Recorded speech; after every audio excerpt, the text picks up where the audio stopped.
학생들 중에는 만학도가 있어요. 특히 일반 대학 말고 신학대학에는 결혼하고 학교를 늦게 들어온 만학도들이 있어요. 만학도. 제가 공부할 때에 같이 기숙사방에 있었던 제 후배, 학교 후배죠. 나이는 저보다 훨씬 15살 많으니까 학교 후배 두 사람이 제 후배인데 만학도였어요. 만학도. 한 사람은 서천 사람인데 부인이 학교 선생님이더라고요. 직장 생활하다가 본인도 선생님이었는데 직장 선생님 하다가 하나님께서 부르셔서 학교에 왔다라고 그렇게 얘기를 했고, 또 한 사람도 만학도 부인이 그분도 학교 선생님인데 이 사람은 월남에 갔다 와가지고 작전을 나갔는데 그 월남에서 작전을 나갔는데 작전을 밀림 정글 속에서 쫙 작전을 펼치고서 1시간 동안 걸어갔는데 거기서 갈림길이 있는데 그 갈림길에서 소위하고 중사가 거기서 싸움이 붙었대요. 소위는 이쪽 길로 가자, 중사는 내가 더 길을 잘한다 해가지고 싸움이 붙어가지고 거기서 1시간 동안 지체를 하게 됩니다. 지체하게 돼요. 산 정글 속에서. 그러니까 작전이 이게 시간이 미스가 돼가지고 어긋나니까 미군 헬리콥터가 오더니 여기에 우리 군대가 있어서는 안 될 곳인데 라고 생각을 하면서 베트콩으로 생각을 해서 5인 사격을 하기 시작합니다. 그때 이 헬기에서 기관총을 대고서 난사를 해버렸는데 이 소대원들이 거반 다 죽었어요. 거기서. 그리고 이 제 후배 지금 목사님이지만 이분이 거기서 이제 막 기관총을 난사를 하니까 머리를 가려야 되겠는데 가릴 것이 없고 신문지, 군대 신문지로 머리를 가려가지고 이렇게 살아났는데 신문지로 가려서 살아났겠어요? 하나님이 그를 살리신 거죠. 그가 거기서 이제 기관총이 난사될 때에 뭐라고 기도했느냐? 하나님 만약에 나를 살려주신다면 숨을 곳도 없으니까 살려주신다면 내가 내 몸을 주님께 바치겠다. 이렇게 그냥 급하게 거기서 서약을 해버렸어요. 하나님께. 목숨이 왔다 갔다 하는 그런 상황에서. 근데 이분이 거기서 총을 안 맞고 살아난 겁니다. 거기서 16명이 죽었어요. 군사들이. 참 엄청난 그런 일이 벌어진 겁니다. 그러고서 그분이 이제 제대해가지고 학교 선생님하고 교제를 어떻게 해가지고 결혼을 해가지고 결혼식장에 아무도 안 왔더래요. 이분은 이제 고등학교 나오고 학교 선생님은 이제 대학까지 나온 분인데, 그러니까 이제 그쪽 집안에서 반대하고 해가지고 이 선생님을 데리고 도망을 가가지고 이제 어떻게 해가지고 결혼을 해버렸어요. 그냥 막 간편하게. 그렇게 해가지고 결혼식을 한 다음에 그 월남에서 하나님께 서약했던 그 서약에 생각이 나가지고 부인이 자꾸 그러더래요. 너 당신 그 하나님께 서약한 거 지켜야지 하면서 빨리 더 늙기 전에 시작을 하라고 해서 학교에 왔더라고요. 그때 나이가 36인가 그렇더라고요. 그래서 늦게 이분이 이제 고등학교를 늦게 들어갔어요. 들어가가지고 졸업하고 그러고서 왔어요. 처음 봐가지고. 그렇게 이제 만학도들이 있었는데, 오늘 여기 성경에 그 엘리야의 제자들도 한 100명 됐거든요.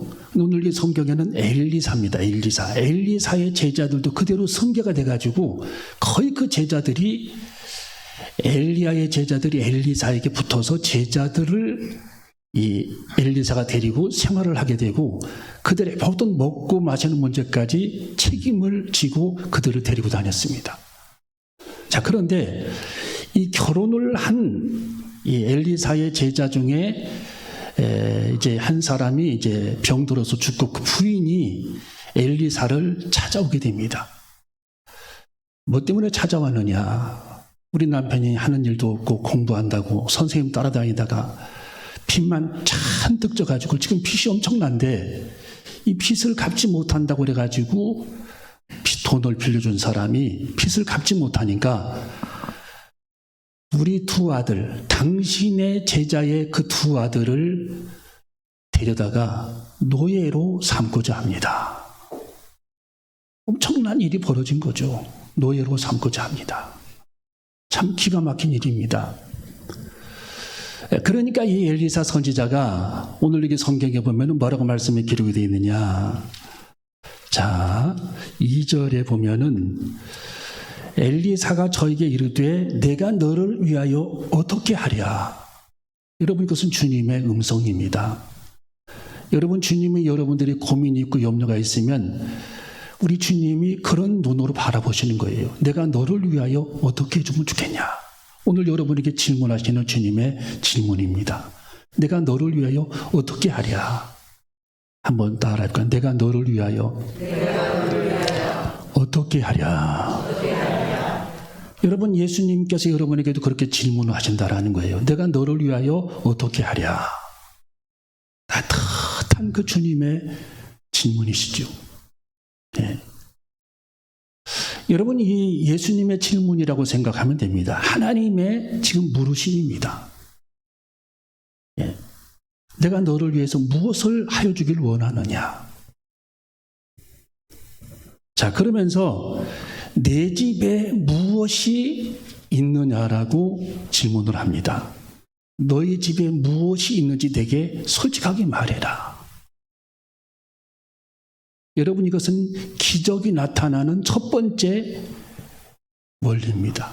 기적의 첫 번째 원리가 내가 가지고 있는 것, 내가 소유한 것을 통해서 하나님은 기적을 행하신다라는 거예요. 할렐루야. 자, 하나님은 가지고 있는 것을 통해서 기적을 행하십니다. 항상 그래요. 성경에 보면은 여러분의 재능을 통해서 기적을 행하십니다. 여러분의 소유를 통해 기적을 행하십니다. 여러분, 오병이어의 기적도 그냥 나타나는 게 아닙니다. 예수님께서 오병이어의 기적을 행하실 때에 너희들에게 가지고 있는 것이 무엇이냐라고 질문을 합니다. 우리에게 있는 것은 보리떡 5개, 물고기 2마리 뿐입니다라고 대답을 합니다. 그것밖에 없다라는 거예요. 예수님은 그것을 가지고 하나님의 기적을 행하셨습니다. 여러분, 지금 여인이 가지고 있는 것은 집안의 전 재산이 기름 한 병입니다. 여러분은 행복한 줄 아셔야 합니다. 기름 한 병만 있다고 생각해 보세요. 기가 막힐 노릇 아닙니까? 네. 하나님, 나는 뭣도 없어요. 뭣도 없어요. 뭣도 없어요. 뭣도 없어요. 뚜껑이 없는 자동차도 없어요. 다 이렇게 없는 것만 얘기를 하죠, 사람들은. 여러분은 이 사람에 비하면 여러분은 재벌입니다. 재벌. 재벌이라고 생각하면 돼요. 재벌 한번 얼굴 좀 보세요. 옆 사람. 어떻게 생겼나. 재벌이야, 재벌.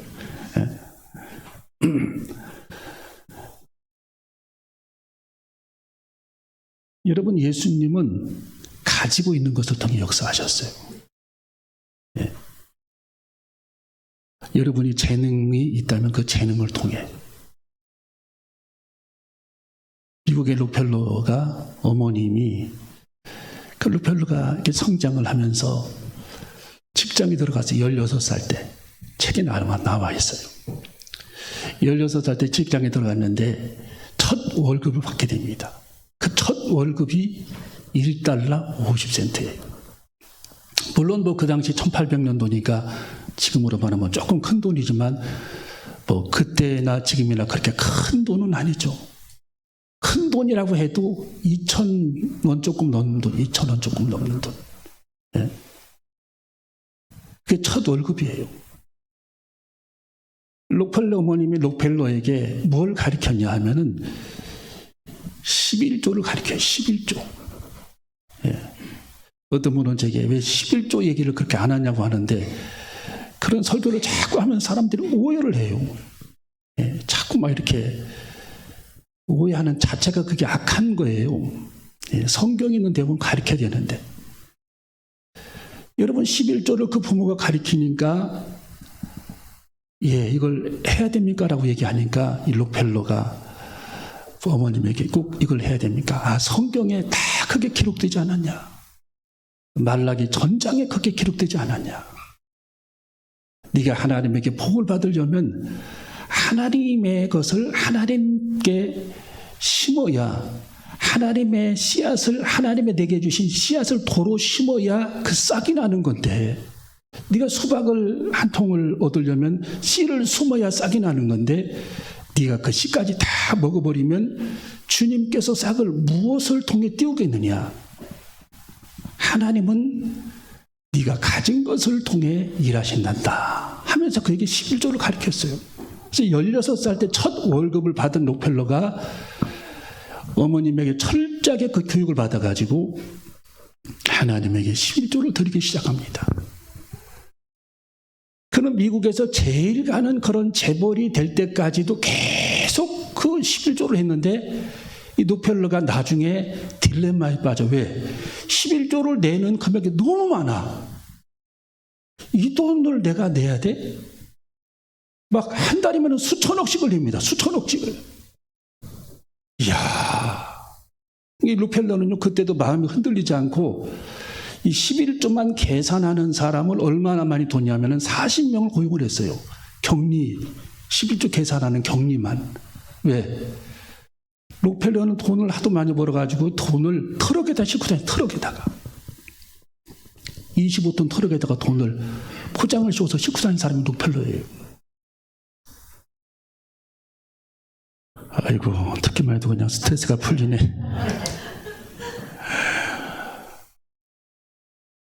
그리고 이 나중에는 이 돈을 감당을 할 수 없습니다. 돈을 너무 석유를 이렇게 캐가지고 돈을 벌어가지고 거의 미국에서 독점을 했어요. 석유 사업을 독점. 미국이 석유가 엄청나게 많이 나오는 것이 미국입니다. 예. 그리고 나중에는 이 사우디아라비아가 석유가 많이 나오는데 석유를 수입하는 나라가 사우디아라비아예요. 왜 그러느냐? 정제를 못해. 정제. 거기는 정제. 석유를 캐서 그냥 쓸 수가 없어요. 그 정제해야 돼, 그걸 다. 사우디아라비아는 석유를 수출만 했지 정제를 못하니까 다시 수입해서 씁니다. 근데 록펠러가 정제하는 공장까지 세워가지고 돈을 더블로 버는 거예요. 더블로. 록펠러가. 기록에 보면 록펠러가요, 돈을 얼마를 벌었냐? 7경을 벌어. 7경. 인류 역사상 그렇게 많은 돈을 번 사람이 없었어요. 그는 7경을 벌 때까지도 하나님께 11조를 드린 사람이 록펠러입니다.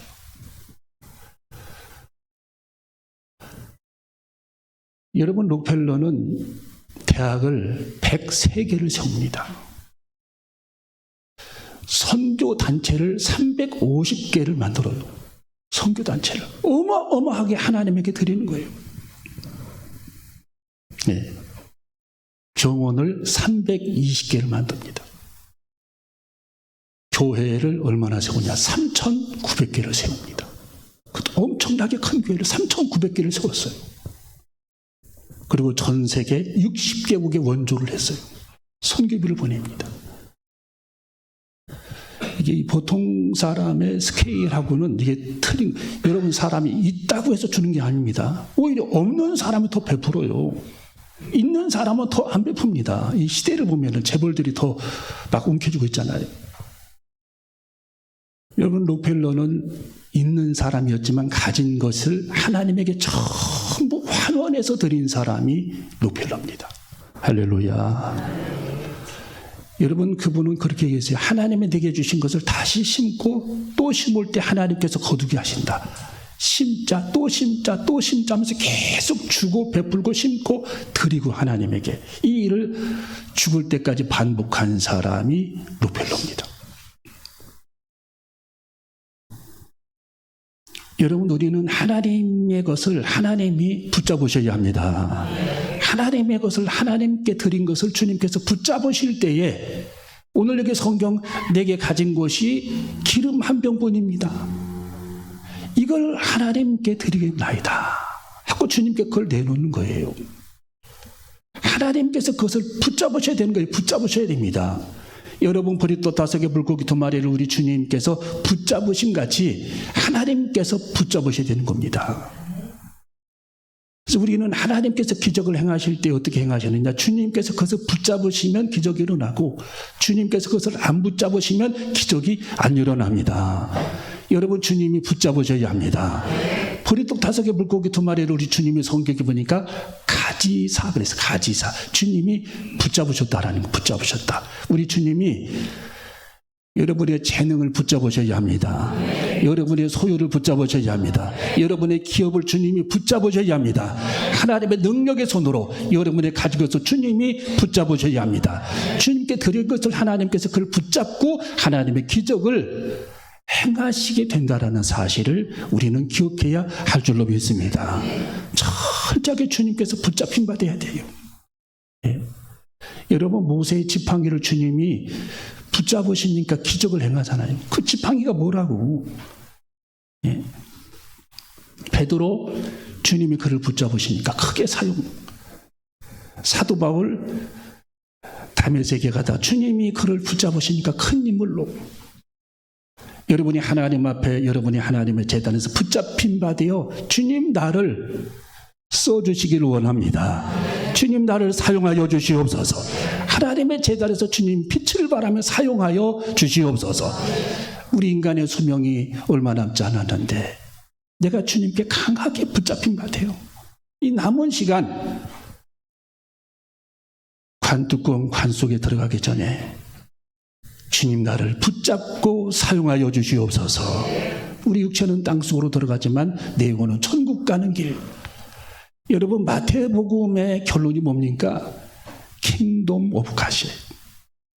마가복음의 결론이 뭐죠? 킹덤 오브 갓. 하나님의 나라라는 거예요. 요한복음의 결론이 뭡니까? 킹덤 오브 갓. 하나님께서 통치하시는 하나님의 천국이 성경의 결론이라는 겁니다. 우리는 정신 차려야 됩니다. 네. 이렇게 우리들이 신앙생활에서는 부족한 것이 많은 거예요.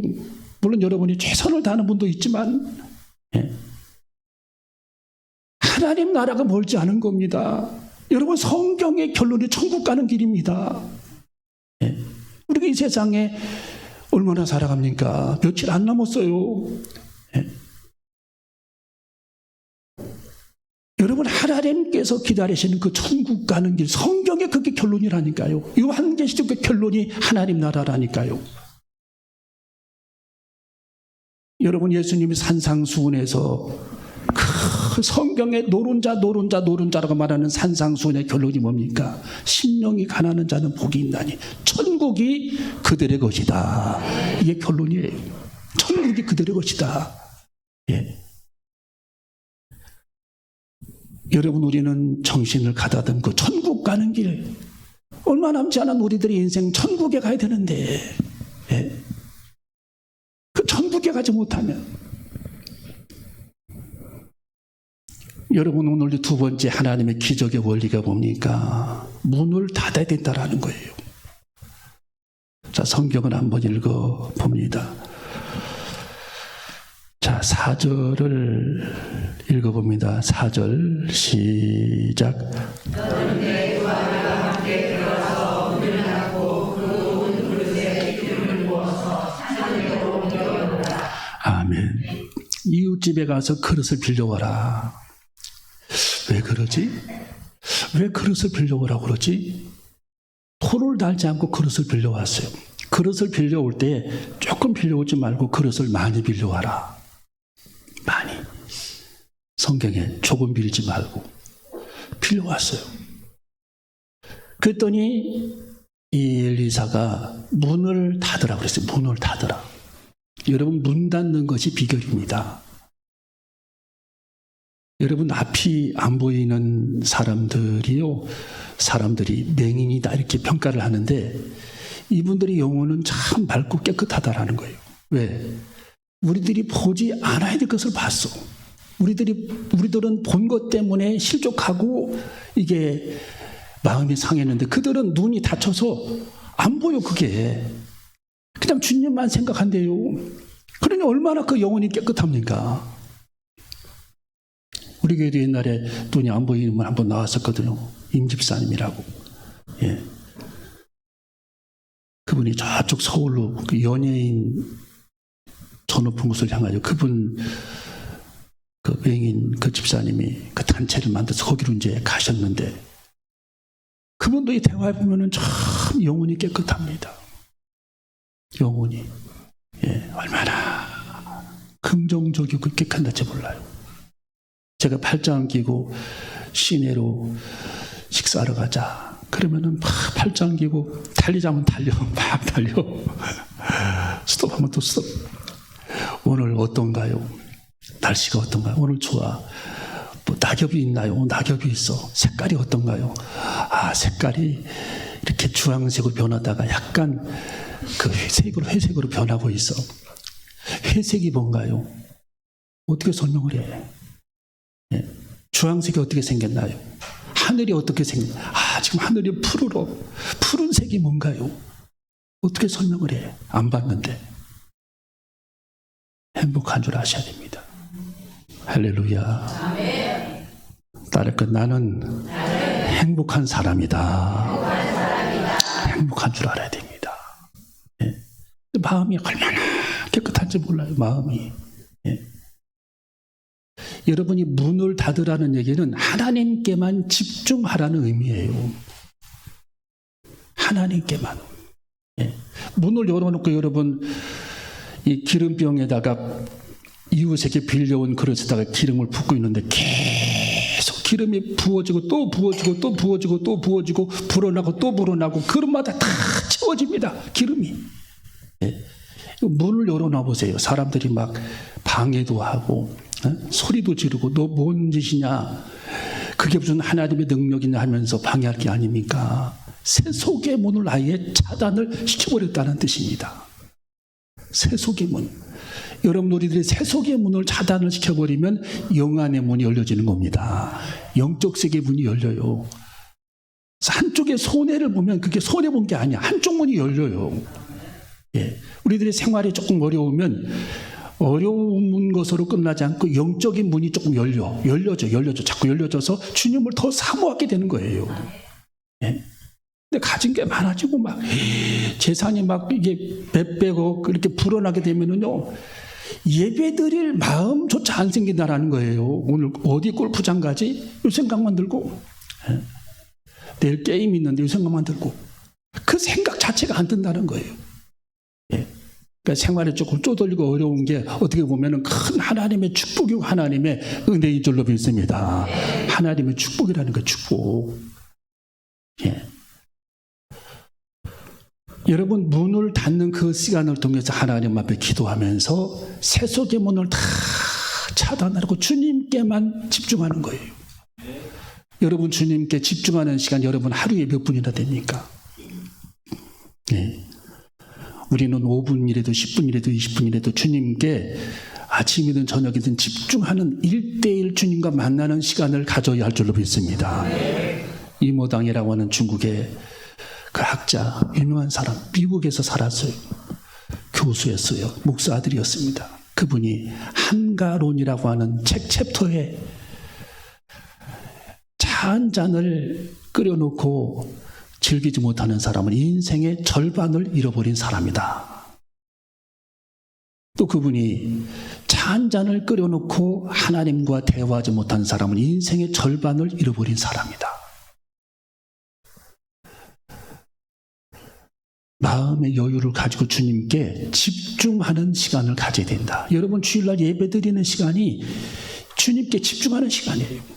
일주일대로 내 마음대로 살다가 주님께 와서 물론 뭐 죄악을 범한 건 아니겠지만은 내 뜻대로 살다가 주님께 와서 주님께 집중하면서 주님과 대화하고 영적인 교통함이 이루어지고 주님과 끊임없이 찬양을 하면서 주님과 대화하는 이 즐거운 시간, 이 마음의 여유로운 이 시간을 우리들이 갖는 것이 우리 인생의 가장 큰 축복임을 우리는 기억해야 할 줄로 믿습니다.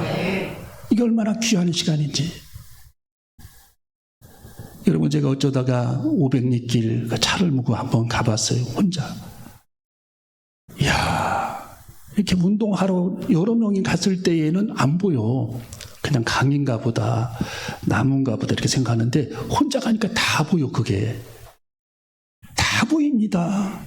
너무너무 눈이 부시게 아름다운 세상이에요. 멈추니까 보이는 거예요. 멈추니까 우리 뭐 멈추면 보이게 되는 거예요. 뭐든지 멈추면. 여러분, 우리들이 마음을 주님께 집중하면서 멈춰서 한 해를 돌아보고 하루를 돌아보면서 한 주간을 돌아보면서 예배하는 시간이 우리 인생에 얼마나 중요한 하나님의 은총과 축복이 내리는 시간인가. 이 멈춤의 시간, 주님께 문을 닫고 주님께 집중하는 시간, 세속의 소리를 차단하고 주님과 대화하는 시간, 이 시간을 통해서 구원이 일어나고 내 믿음이 성장하고 영원한 천국이 환히 보이고 하늘 가는 길이 밝게 보이는 축복을 우리는 누려야 할 줄로 믿습니다. 멈춤의 시간입니다. 주님과 대화하는 시간입니다. 꼭 우리는 시간을 가져야 합니다. 이것이 기적의 두 번째 조건입니다. 세 번째 기적의 조건이 뭐냐? 그릇을 준비하라는 거예요. 우리 한번 따르게 그릇을 준비하라. 자, 오늘 여기 성경에 보니까 우리 3절, 4절을 읽어봅니다. 3절, 4절 시작.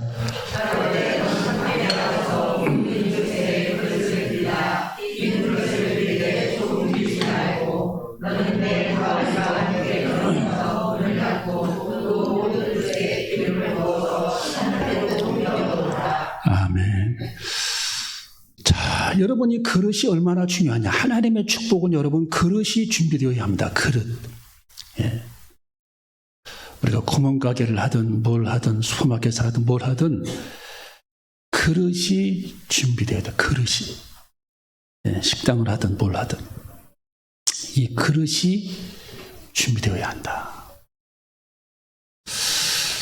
여러분, 이 마음의 그릇이 굉장히 중요하죠. 마음의 그릇. 예.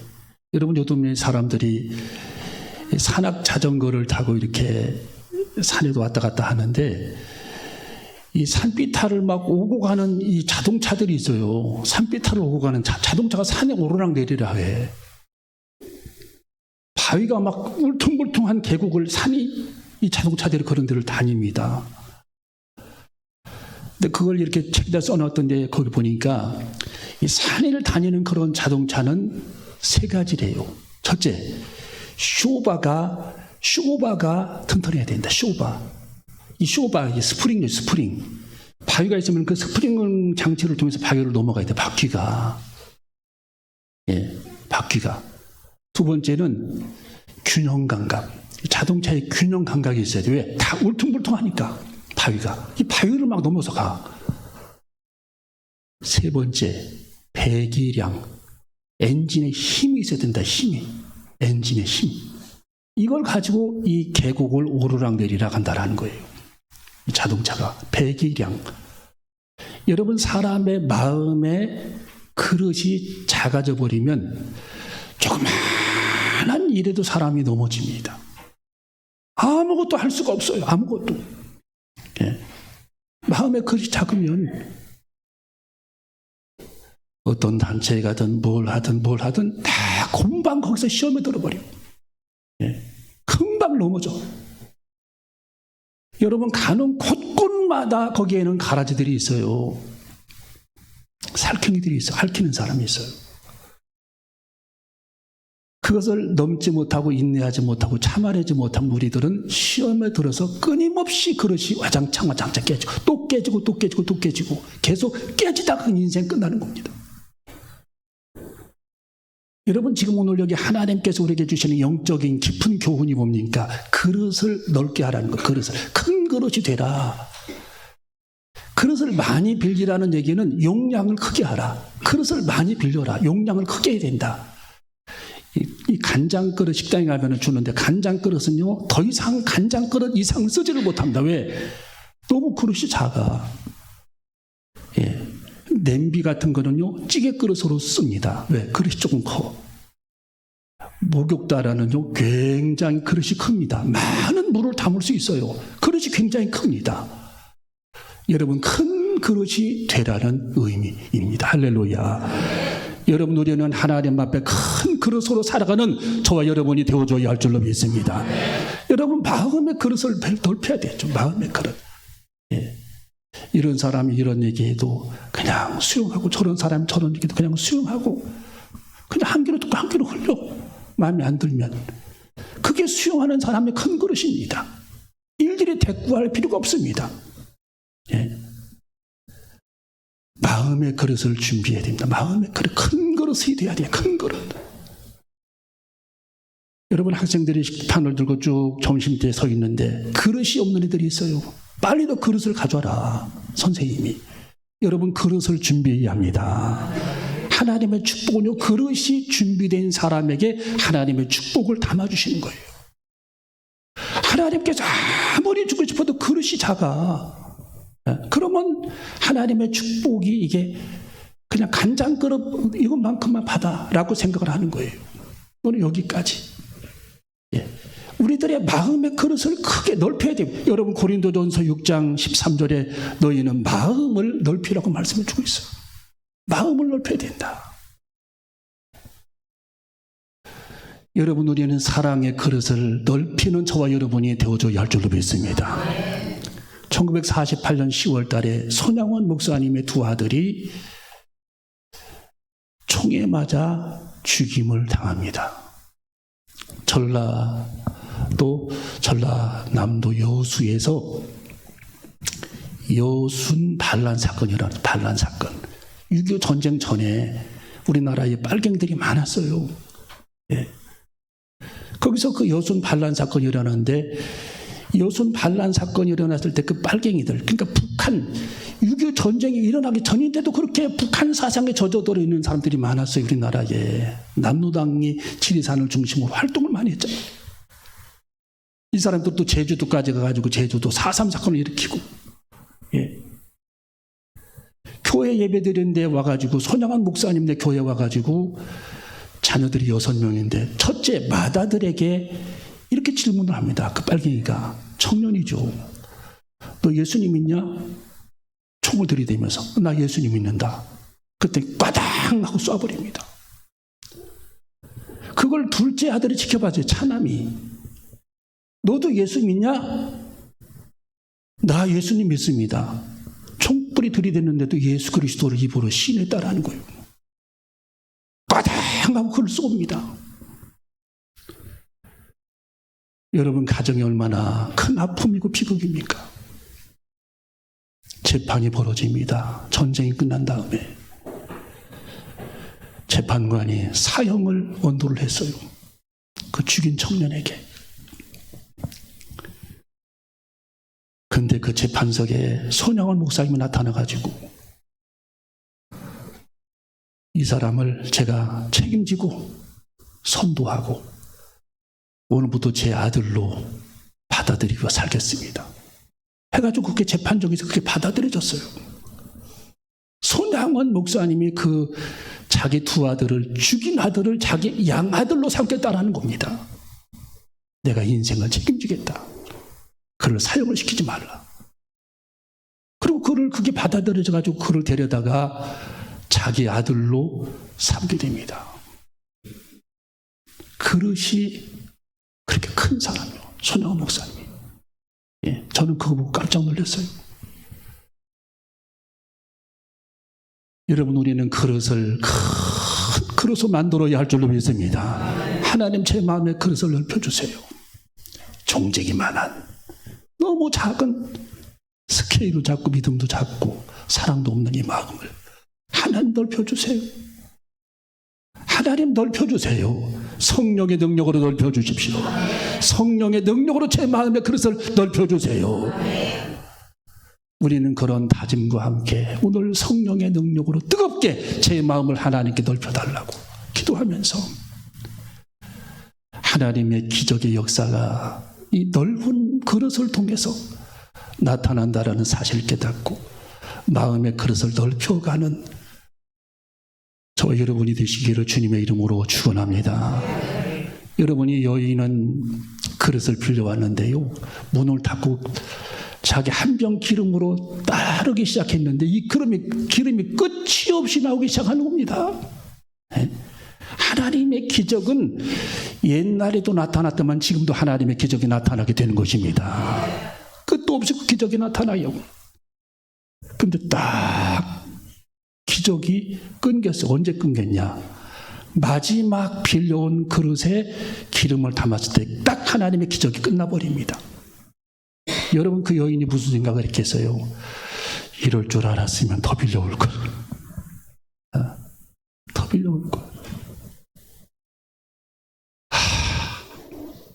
옆집에 목욕다라 있다는데 그 목욕다라 밀려왔어도 내 노후 준비는 끝나는 건데 이럴 줄 알았으면 더 밀려왔을 텐데.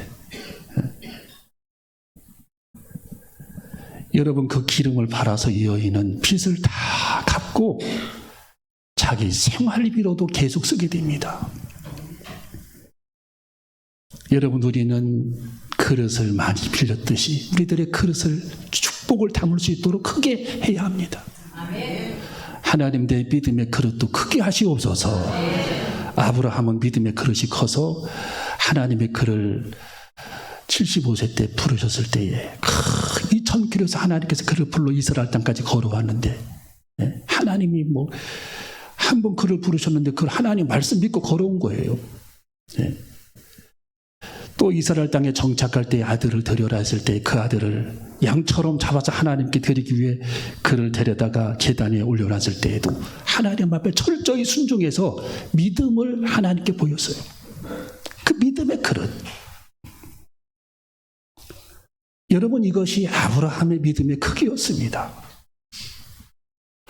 우리는 사랑의 그릇, 믿음의 그릇을 크게 해서 하나님이 오늘부터 담으실 수 있도록, 하나님은 뭔가 주시고 싶어 하는데 그 그릇에 축복을 담아주고 싶어 하는데 그릇이 없으니까, 너무 그릇이 작으니까 하나님의 축복이 담겨지지 않았는데, 하나님 오늘부터 제 마음의 그릇을 넓힐 테니 하나님 담아주시옵소서. 하나님, 제가 감당할 수 있도록 축복해 주십시오. 하나님, 이 그릇을 하나님이 채워 주시옵소서. 하나님이 쏟아부어 주시옵소서. 그릇을 넓혀갈 수 있는 우리 모두가 되시기를 주님의 이름으로 축원합니다. 기도하시겠습니다.